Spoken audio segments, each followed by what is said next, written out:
what I will do is I'll share some things on my screen, but really what I would like to know, Jaletta and Yayi,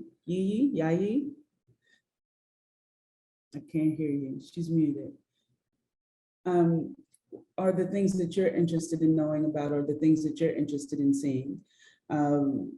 I work for an organization called AKA.NYC. Give me 1 second. Can I share my screen as well? I think you should be able to, yeah.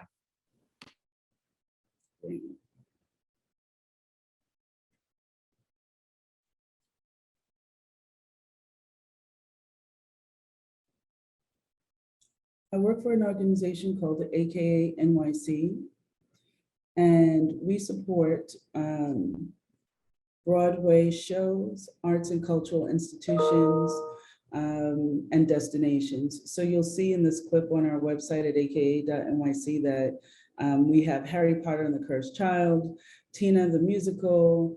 We've done quite a bit of work for Edge NYC. And we have, unlike many agencies, we are actually a global agency. So we have a location here in New York, one in San Francisco, one in London, and a sister organization in Australia. What I do oftentimes when we talk about business intelligence, what I actually do is basically utilize every piece of information that I've ever learned and answer questions for our company with that. So for me personally, it could be a creative way to solve a problem, or it could be a mathematical way to solve a problem. And it took me a long time to realize that I wasn't just numerically inclined, I could actually solve problems this way. And so what I do, and you'll see it on my LinkedIn page, please feel free to friend me. I'm happy to answer any questions as well. I use Cher Kaizen Nobles. Kaizen is a Japanese term that is constant improvement in business. And at certain points in my life, I just always feel like I'm under constant improvement. So I've taken it up as a nickname. But you'll see through my experience that I started out, at least what's listed here in public relations. I transitioned into research, and for whatever reason, I could always find an answer to a question that someone had. And then I took that into a variety of companies, from Newsday to Madison Square Garden to RPM to AKA now.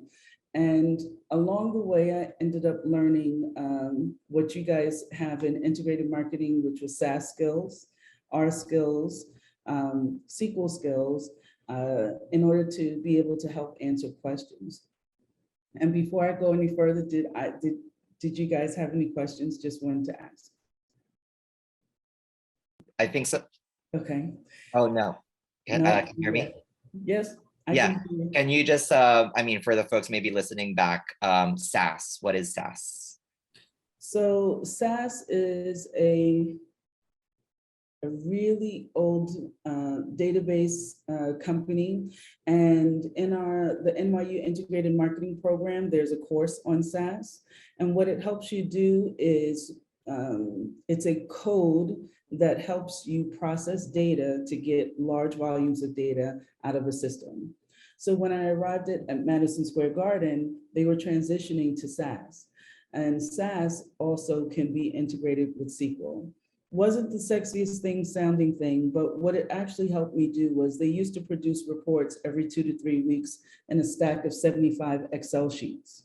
And I don't know if you've seen Excel sheets where somebody just hands you a 1-inch stack of Excel sheets, but everybody doesn't understand that. And so what I was determined to do was learn how to have the system work a little bit better.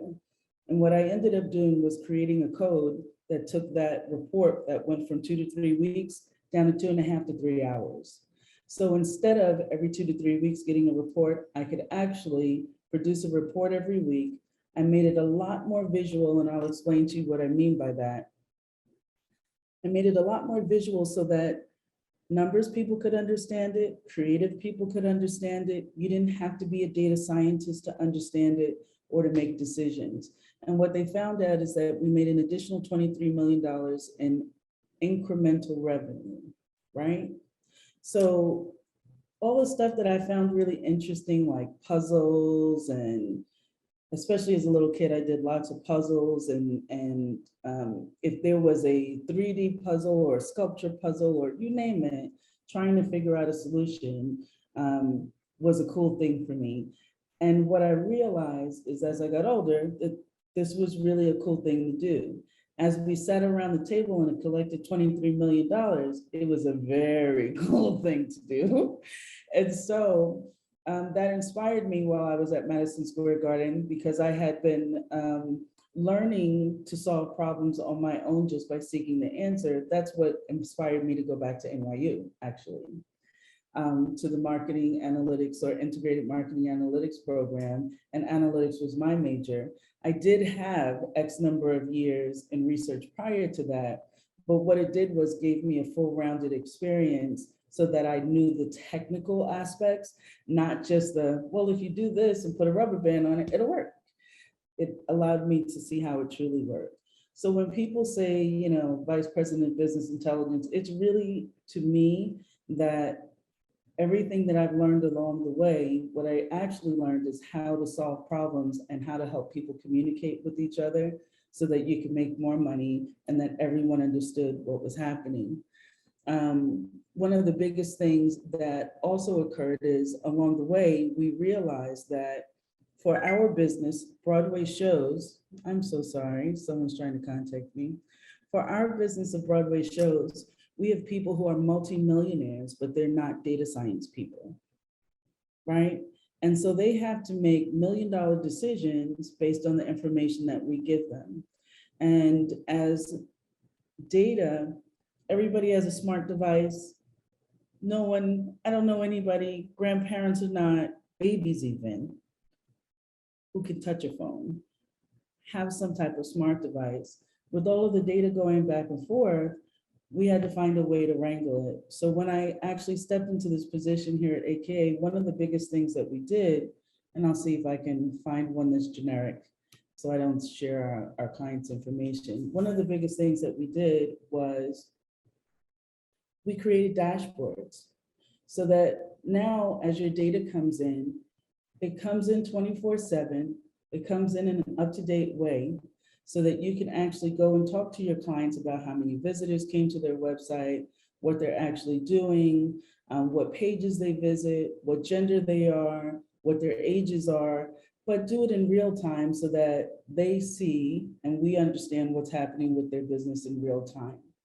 This was a really big deal because now you don't have to be a data science person to understand you made $79,000 in the US and $1,000 in Canada, or what are the states that are really making money, you know, for a particular client.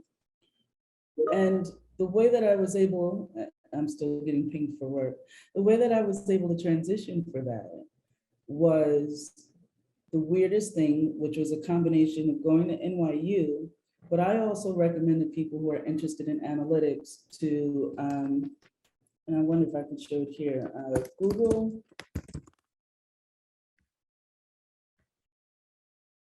I believe Google University.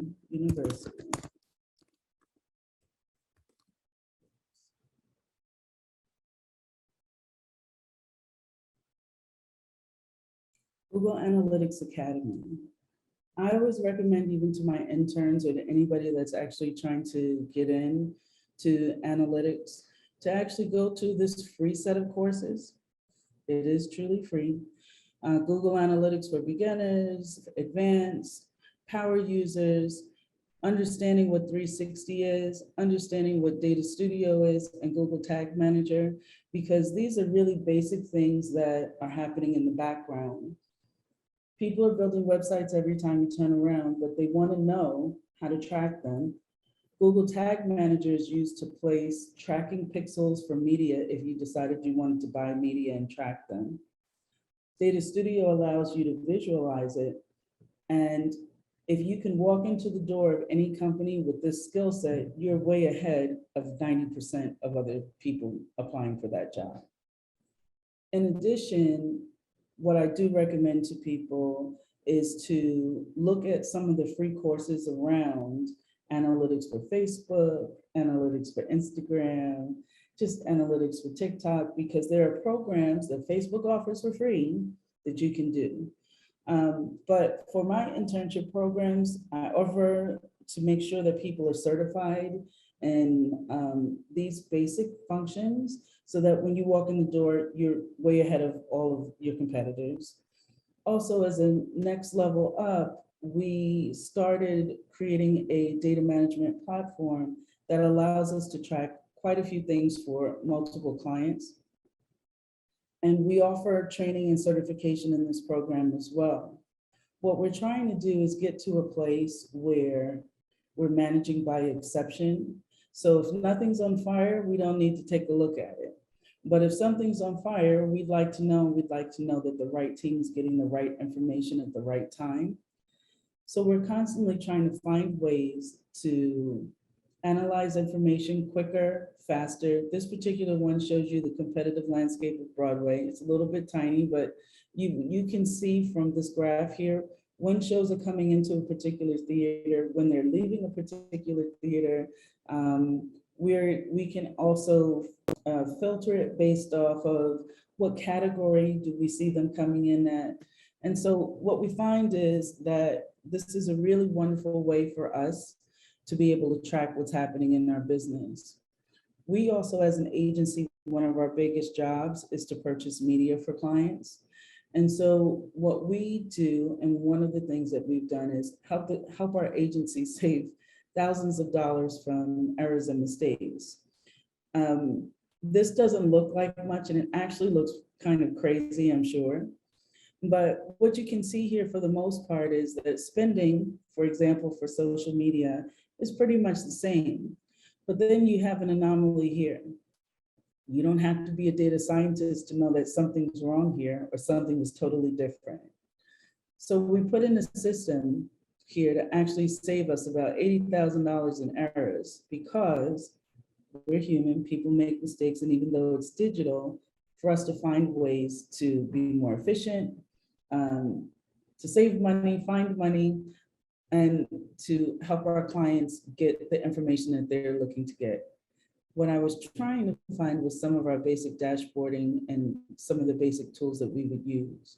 While these are not necessarily free tools, what we try to do is talk about ticketing and how much sales people are making, what we purchased in media and whether that worked or not, where people are purchasing tickets, is it New York City, is it out of town? So things like that is what we're doing. It's not necessarily just giving someone analytics or insight. It has more to do with applying technology and solutions to give people insight and information quicker, faster, sooner. So I hope that helps a little bit. Cher, I have a question about, when folks are thinking about how they use this data, or how you use it rather, is it someone tells you what they need and then you go in to look at it, or are you proactively looking at it and then going to them with, hey, you should take a look at this? So I guess my question is the proactive versus reactive use of the data. So my goal is to have us be proactive. And while Data Studio is very cool, and I encourage everyone to create one, especially for your resume, go and take it around people. While Data Studio is very cool and it does give you a chance to look at a client's e-commerce and how they're selling things specifically, it does not have an alerting system. So if something dropped off the map, if something was too high, too low, if there was some kind of anomaly, you're not going to see it, which is why we transitioned over to the data management platform.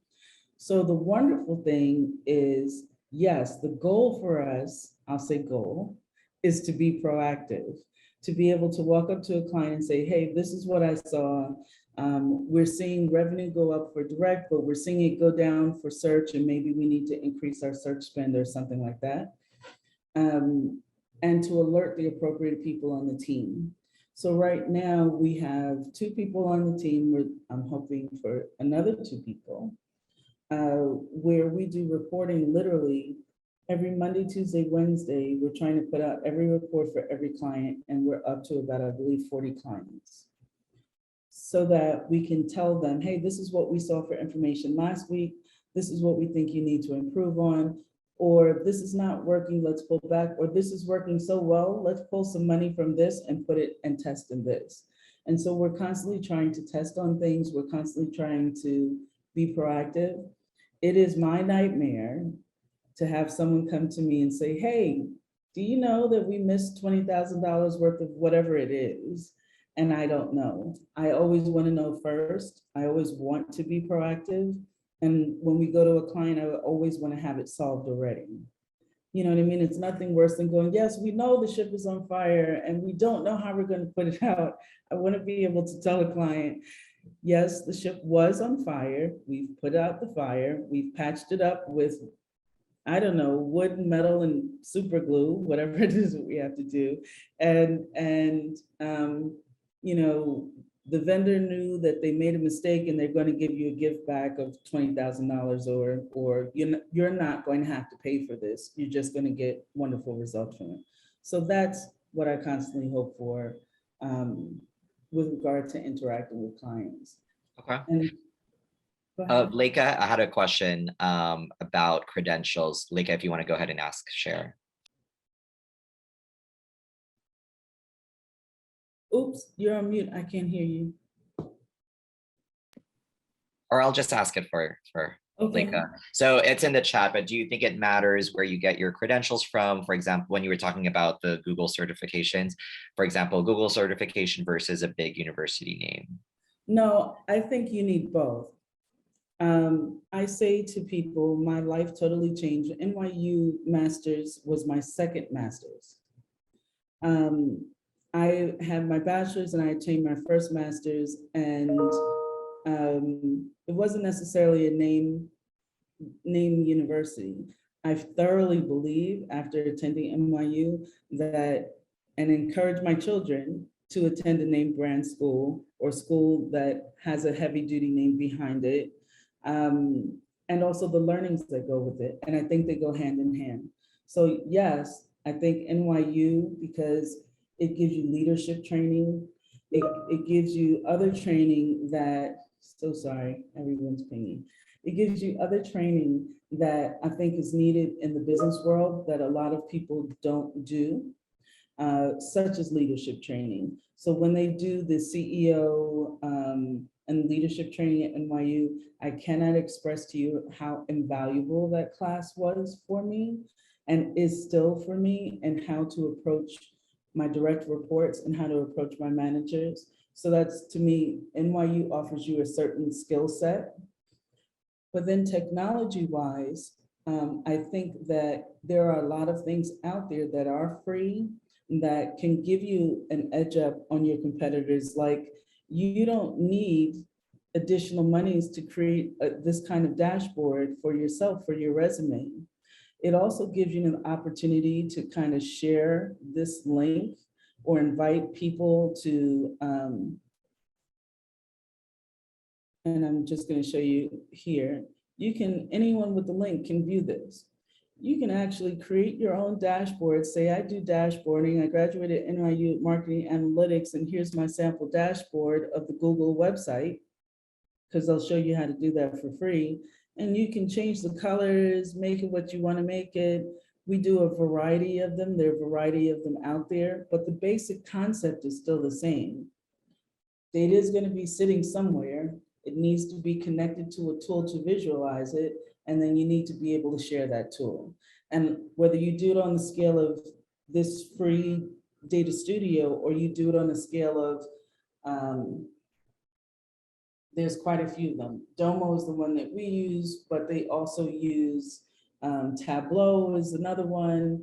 They also use, I think it's called Microsoft. Microsoft has a few of them, but I think it's called Microsoft BI tools. It's very similar. I just think that when you use a tool like the Google Academy and Google Analytics Academy, that people know you already know what you're talking about. That's not something that they have to train you on.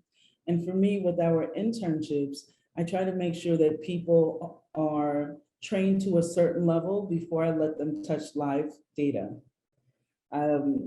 We do, and I'll say have an ethics code for lack of a better term, not that it's national, but in handling all of this data, we have seen on more than one occasion, personal identifiable information, was somehow leaked or was somehow misused.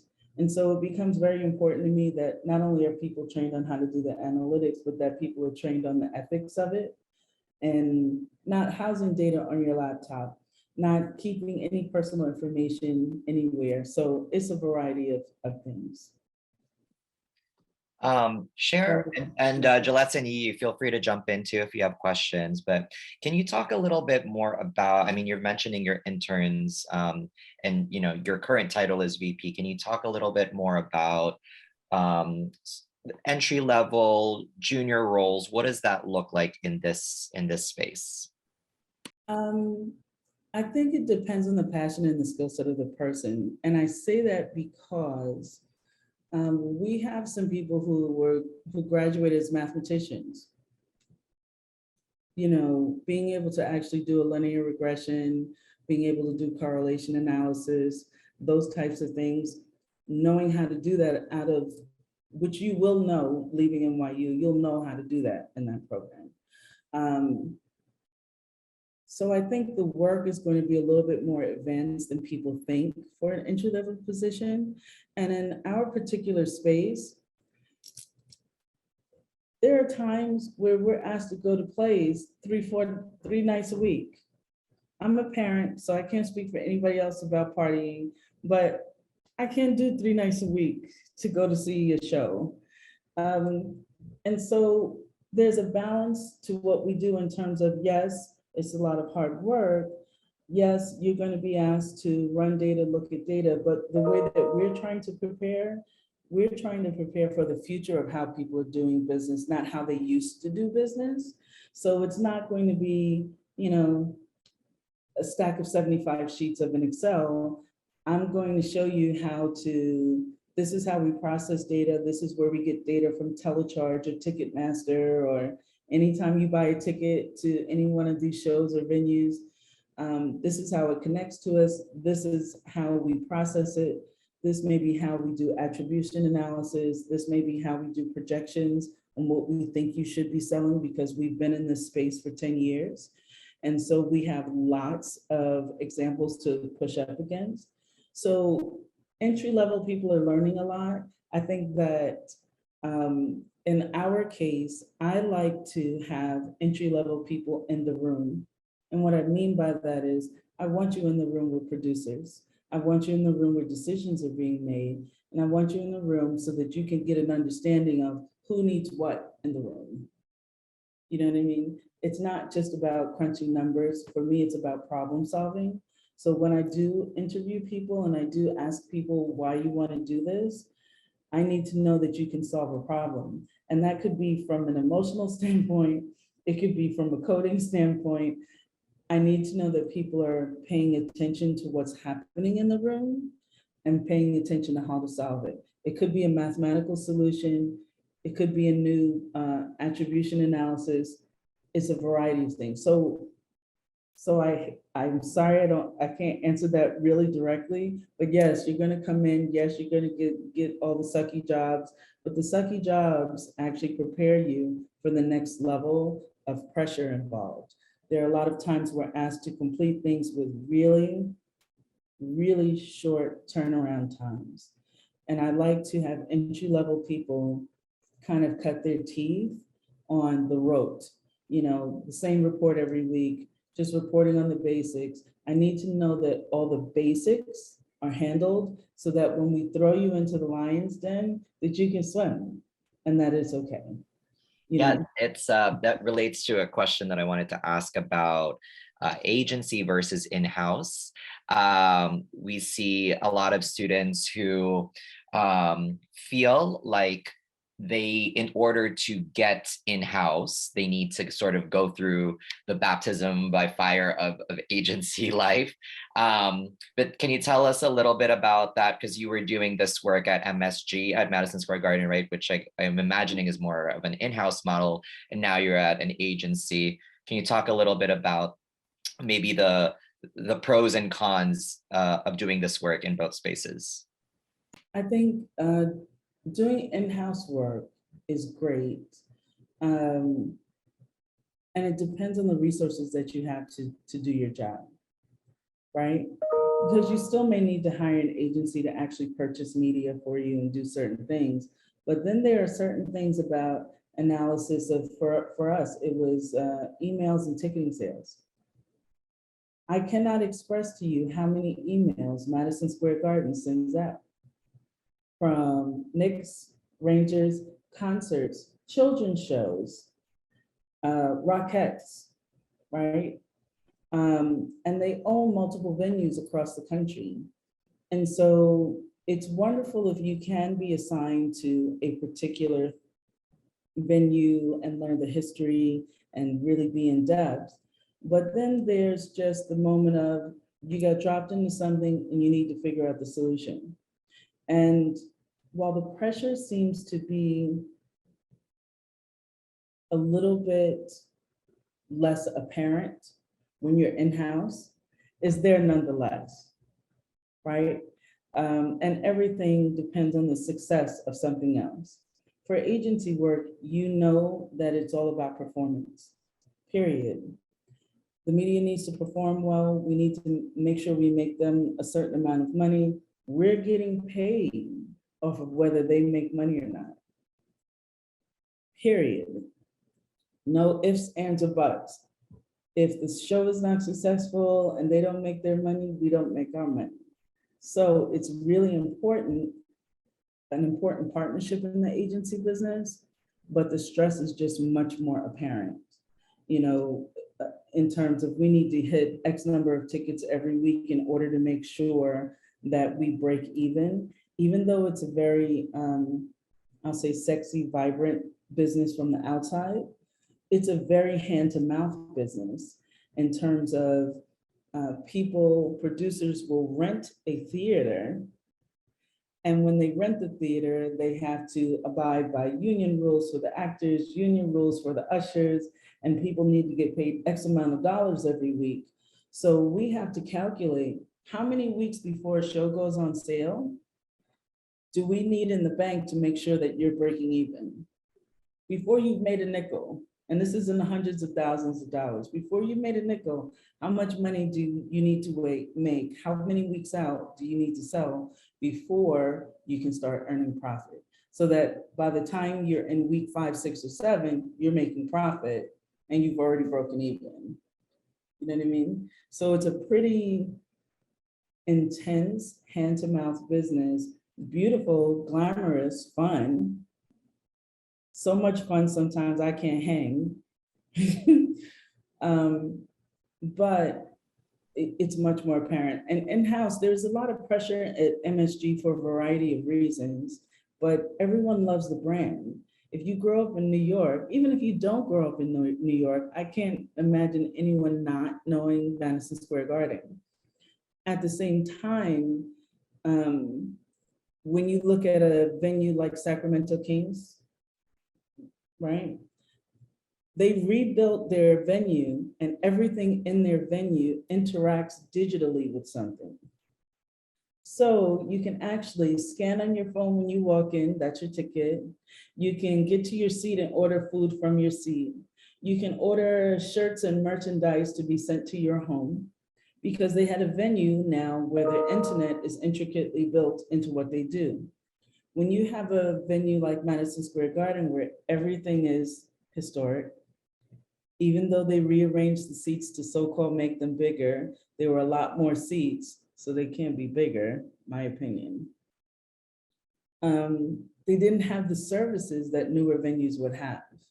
So when you think about how to reinvent the venue business so that you can make money, get the t-shirts, have people get to the appropriate restrooms, Because as you know, if you take a break in any show, it is 3 miles long. I don't care what show you go to. You should never wait for the intermission. Always go like after the third song to wherever you need to go, because the bathrooms are just outrageous for anyone. And that's true in the venue or in theater. But I feel the pressure is still there. And if you don't, or if they're not making X amount of dollars, they are beholden to the shareholders. So even though MSG is in-house, it's still a very stock option, shareholder-driven business. And while Broadway is not shareholders, it's producers. If the producers aren't making their money, if they can't get what they need, they can't pay the theater, they get kicked out. Like, you know, you ever wonder, oh, sold out or coming to this theater. If they can't afford to pay the bill to the theater, they're ready for the next show. I hope that, I know that answers, but not answers. You know what I mean? Yeah, this is good. Again, if folks have questions, feel free to type in the chat box or unmute yourself. I'll Yes, jump. because I'd be happy to answer anything that you'd like to know. I'll go ahead, Jaletza. Hi, thank you, Jalitza.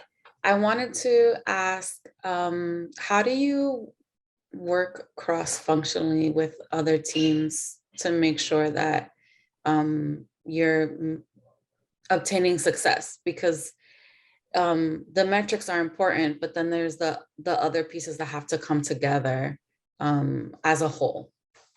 So one of the things that I've instituted here, and I can't really show you a sample of one of the clients, but in general, I'll say this, what I instituted was we generally use Teams. And you can see here the list of clients that we have going on in Teams. And what we do, excuse me, I'm so sorry. What we would do is when we have conversations, we actually share it on the Teams channel inside of a document. What that document does is say, we have A, B, C, D, E, F, G, H, and I media running. And the media team is responsible for saying what the approach was, what the intention was of purchasing that media for this client, and what audience we were supposed to reach. During a general week, insights will say, well, what are the metrics that happened? Are they successful against our benchmarks or not? And we have, I just want to check and see if I have it up. Of course not. Yes, I do. We have rolling benchmarks that we use for different types of media. We have average, above average, below average. So if you're doing display or programmatic or search, we're saying to ourselves, did your media perform above average, below average, average, right? After we share that back with the media team and what we call our client services person, a client services person is the person that's supposed to talk to the client all the time and hold their hand and listen when they cry and be ready with Kleenex or liquor, whatever it is. Client services is supposed to be the person that's talking to the client. We communicate all of that back, and inside of a report, which we call our weekly report, we would share that with not only the client services person, but share it with the media.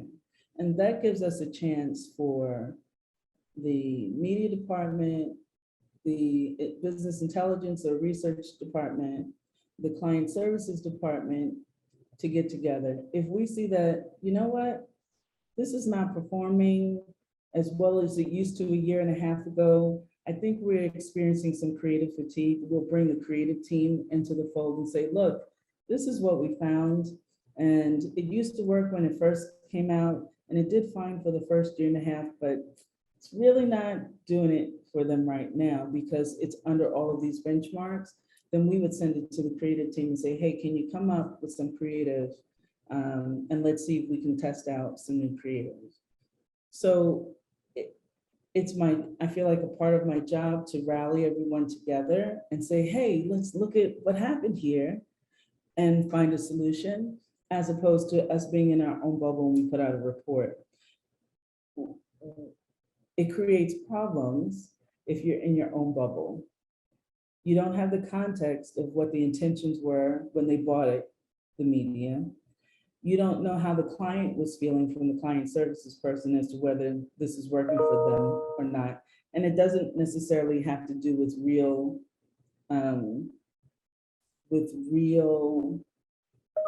results. It could be an emotional one where they just feel like, it's been doing okay, but I don't really feel it, because that can happen too. So I feel as though it's our job to rally together, to have context and information, and to tell the story to the client about, this is what we see happening now, and this is where we think you should go, like at all times. It does get difficult when people are very, looking for the appropriate word. Everybody is very highly skilled and everyone wants to give their best, but it's very important to delineate who's responsible for what, so that I don't have insight team members giving media recommendations and media team telling me, well, I wouldn't recommend that, I would recommend something else. So delineating the difference between, I think I have a good idea in case you guys want to use it, and that's really not our job. We want to leave certain things to certain people because they're at the end of the day going to be the person responsible for it. But it is very important to communicate with creative. It's very important to communicate with media and create ways for us to interact, even if it's not at the same time. And the reason I say that is when we use Teams, we'll drop a document link into a Teams folder. And we'll say, hey, media team, can you check out this, this, this, this, and this? And we'll leave it. So it gives them throughout the day to be able to go back in and update it. No longer are the times where we still have meetings, don't get me wrong, whether I appreciate them or not. But in order to accomplish weekly reporting, we're able to do it in a more flexible manner where I, as the insights person, updated all the insights. Media, I need you to go and take a look and see what the next actions and next steps should be. I also may give a heads up that this isn't working, that's not working, or you may want to look at something else. It gives them a chance to do their homework, go in and give an update. And then it gives the CS person a concise look. If they have any questions, they can ask insights or media, but we're constantly working together to get that out. But we don't necessarily need to meet at like 8:30, 9 o'clock, 10 o'clock. I have a few days, I say of my life, but in my week, it's back-to-back meetings in this world of Zoom, because people see your schedule open, all right, 9:30, 10:30, 11:30, 1:30. I didn't go to lunch, I didn't go to the bathroom. I had to tell a couple of people a few times, hey, listen, I'm human and I have to go now. And make time in my day to just do that. Because the way that we're working now is so 90 miles an hour. And so even though you're not asking this question, I'm going to share this. It's important for me in my day, even though I didn't get up at 5 o'clock, I got up at 6 o'clock.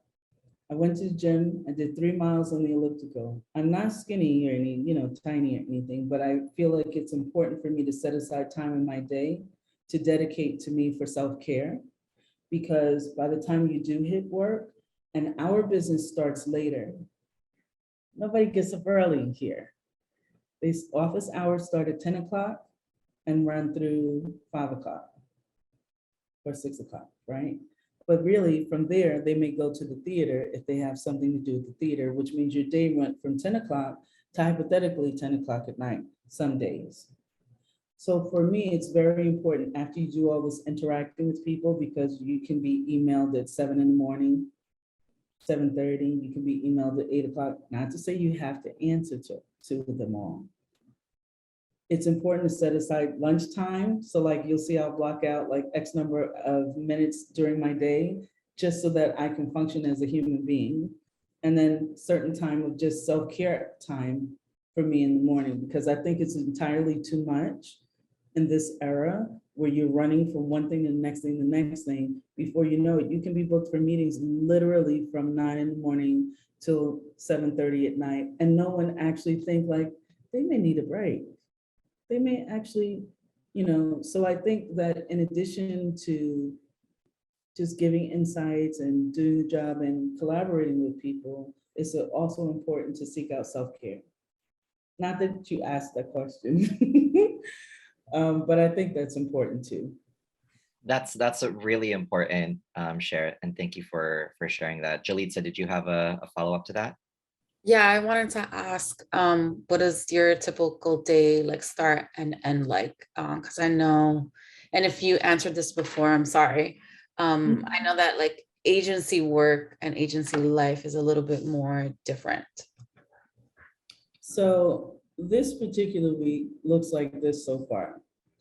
And while we had yesterday off, so this is not a typical week. Probably last week was more typical, but I'll show you that.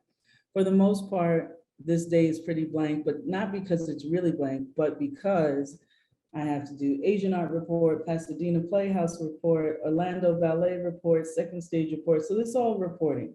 And everybody else got off from vacation, so everybody's running around like maniacs today. So it seems like a quiet day, but it's not. I'll show you last week. This is what my typical week looks like, depending on what's happening. And actually, we had somebody out of the office last week, so I won't include my morning hours because those were just me trying to make sure that I was up to date. But there are times on my Thursdays, most Thursdays, I'm booked back to back.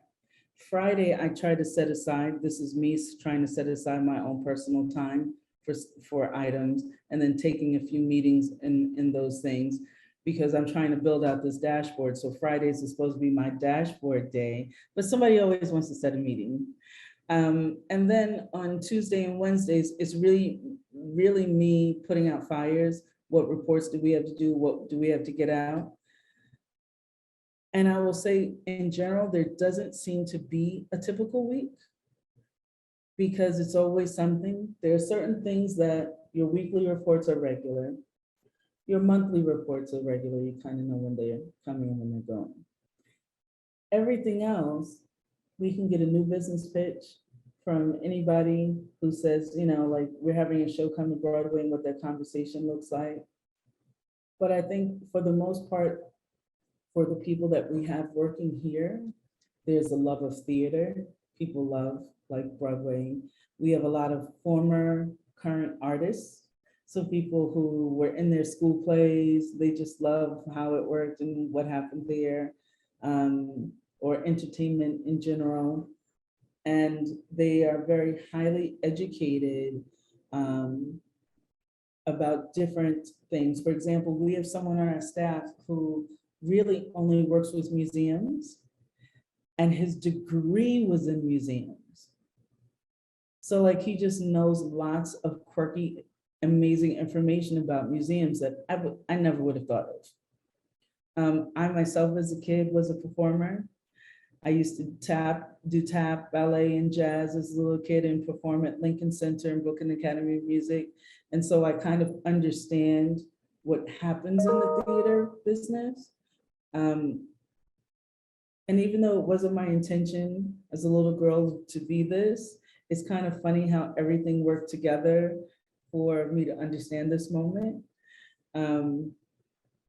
And so I'll say, while I don't necessarily have a typical day, I don't believe anybody here has a typical day. We have creative people who do commercials and photo shoots. And like last week, we were in the office and everybody came back from a meeting like, Denzel Washington was really cool. I was like, what? They were like, yeah, he's working on such and such project and he did blah, blah, blah, blah. And he was just really cool at the table. And you forgot you were in a meeting with him until like he opened his mouth and he was like on. I was like, oh, okay. So we get lots of stories like that where like, it's not a typical day, but it's interesting. Does that make sense? It's interesting and a lot of fun. And there are times where I have to remember it's work. We don't need to work all the time, every day, every weekend, and to shut it off. so that you can actually live your life. Because this is fun, but I have 2 kids, my dad, my family, and wanting to make sure that I balance that. But there is really no typical day. There are typical things that I need to do or that people expect, but a typical schedule, I didn't get there yet. It is not, I don't know, I've seen movies where they have, like people come in every day, it's the same 9 to 5. You can't even count on what's about to happen. And the sooner people adjust to the fact that there is no typical day, the better off you are, because when unexpected things happen, it doesn't knock you over. You know what I mean? You just kind of go like, oh, well, that's an interesting fire for today. All right, let's see how we can move forward with that. But I wouldn't say typical. And if you're a person that likes things a certain set way, I don't know if agency business is the way to go, because literally it's something different. You'll always use your skill set. You'll always have reports, but it is not the same. Cher, you mentioned some folks who work there who have an interest in the arts, or you yourself. Can you talk about are you likely to hire someone who is coming with that experience or that interest? Because I think students know maybe that they want to go into data and analytics, but then they say, I'm just open to anywhere, right? And I guess the discernment process of, are you more set up for success if you go into an industry that you already know? Are you more likely to hire someone who comes with that experience? Can you talk a little bit about that? For me personally, not necessarily, no. No is the answer to the question. So having worked at Newsday, where we worked for a variety of clients and had to pull information for automobiles to Disney to home improvement companies, right? So what I'd like to hire for is problem solving. Can you find it? Can you look for it? Can you figure it out? Flexibility. Are you willing to be able to go and find the answer or find the solution? Or does the character say like, well, that's not my problem? You know what I mean? We want people who we're all in this together, because if you don't get paid, I don't get paid.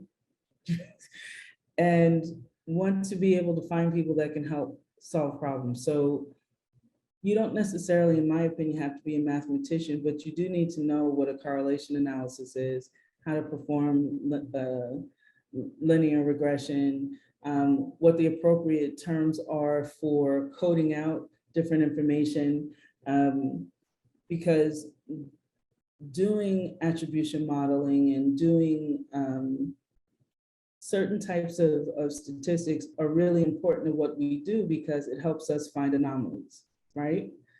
But I don't necessarily need you to know that, which I did learn here, that opera singers never use microphones. Did you know that?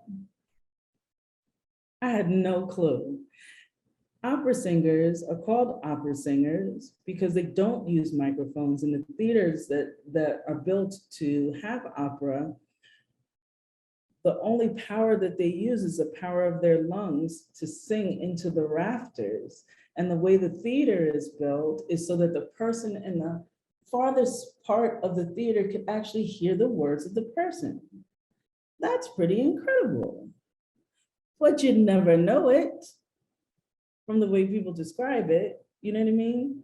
So I think it's wonderful to be able to learn cultural and institutional things. I think it's wonderful if someone majored in theater, but if they can't solve a problem to help me write code or are willing to learn new things, for me, it's more about attitude. Can you solve a problem? You're willing to learn new things. Can we be in this together? And that's what I look for and how I hire, not just for interns, but for people on the team. You know? Yeah, great.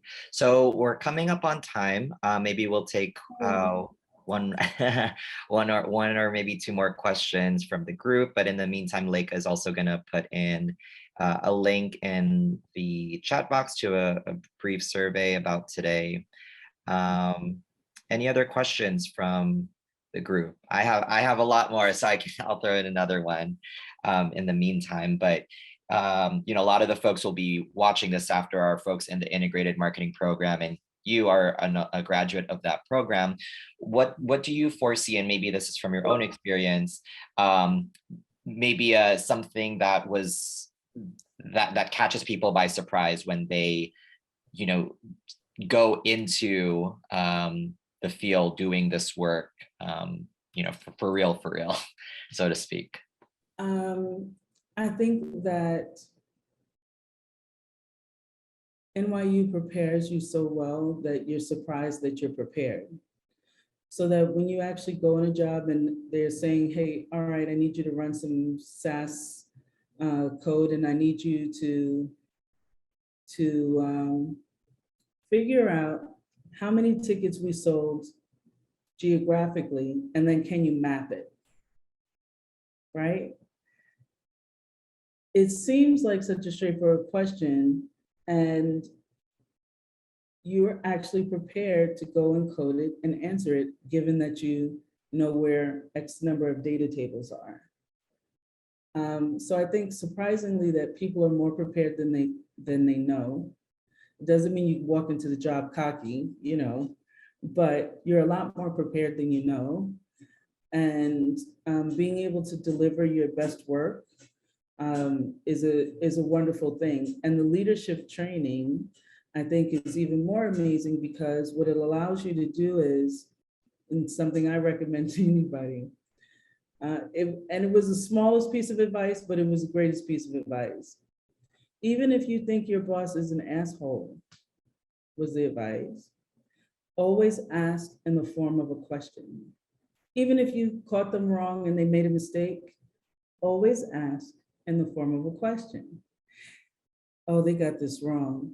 Go to your boss and say, hey, I did the formula that you told me to do and I got this number. Am I right? What did I do wrong? And usually by the time they get to the end, they realize, oh, I made a mistake. You actually did it right. I did it wrong. Allow people their dignity. And I think it helps you go even further.